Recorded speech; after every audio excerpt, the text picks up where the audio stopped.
Manuel Rapolo. So Manny, Yahoo CEO Marissa Mayer announcing major restructuring plans. This is not the first time Yahoo has actually done this. We've covered this a lot of times on the show. What exactly is being outlined this time around? Yeah, well, Yahoo not doing so great, posting several, like you mentioned, posting several $1 billion in losses in the last quarter. What makes things worse is considering how well Facebook and Google and the other internet giants are doing by comparison. It's really hard to believe that Yahoo, you know, one of the pioneers of the internet at some point could have even bought out Google or bought out Facebook, is having such a hard time just to stay afloat. The pressure really has been on Marissa Mayer, for the last few years, trying to turn things around for the company. But the gist of the announcement that was made this week is that the company can only do better from here, but that means cutting the fat a little bit. Let's look at some of these numbers. Yahoo announced layoffs of about 15% of its workforce, like you mentioned. The company has 11,000 employees, so we're looking at more than 1,600 layoffs, actually closer to 1,700. Yahoo's going to be closing down 5 of their offices overseas. These are offices in Dubai, Mexico City, Buenos Aires, Madrid, and Milan. These cuts are expected to reduce costs by about $400 million. But to reiterate that point that we had made before, which was the loss of about $4.43 billion in the last quarter, Mayer does seem to be realistic in not having an optimistic outlook for 2016, but ideally the company will be posting more substantial growth in 2017, but that's a more far down the road outlook. So the plan right now really does seem to be as simple as implementing those structural reforms that we mentioned, as well as spinning off some of those, quote, non-essential assets of the company. All the while, and this is the interesting part, the company will be looking at strategic offers very receptively. Now, this is the part that I think that investors should have their ears perked up for, because this is the part that leaves the possibility open for a sale. Ooh, very interesting. Okay.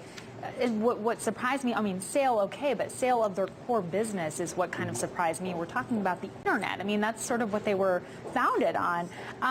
And that would really end Yahoo as an independent entity. So is it likely to happen?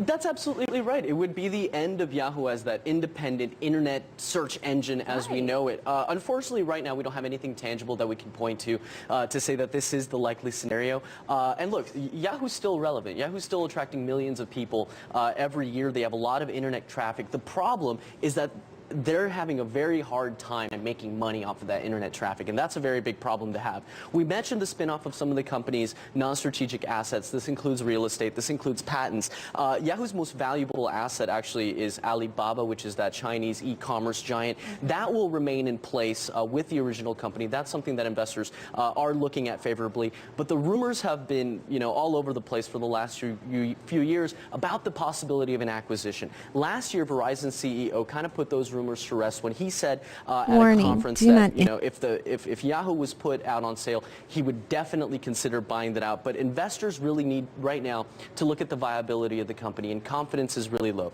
The shares were down 2.5% in after-hours trading following the announcement of those restructuring reforms. In general, those shares have fallen by about 36% over the last year. So again, Yahoo's not doing so well. So I think that the company really is going to be facing a lot of hard work ahead, really to impress investors moving forward. Yeah, to say the least. And really quickly, I mean, outside of these financial troubles, the company is also a focus of some controversy when it comes to its business practices. I don't know much about it, but I know you do, so tell me about it. Yeah, just to wrap this up, the company, the way that this has been treated by publications over the last week is really being treated like a TV drama. Yahoo is facing a lawsuit dealing with a former employee that's calling gender bias within the company, gender bias against men. This is all negative publicity that the company doesn't need as it's structuring, just like it doesn't need the publicity of having 7 of their executives leave the company within the last year. It's very rare when you hear about gender bias against men. That does not happen. Conversation for another day. We are in the future now. Okay.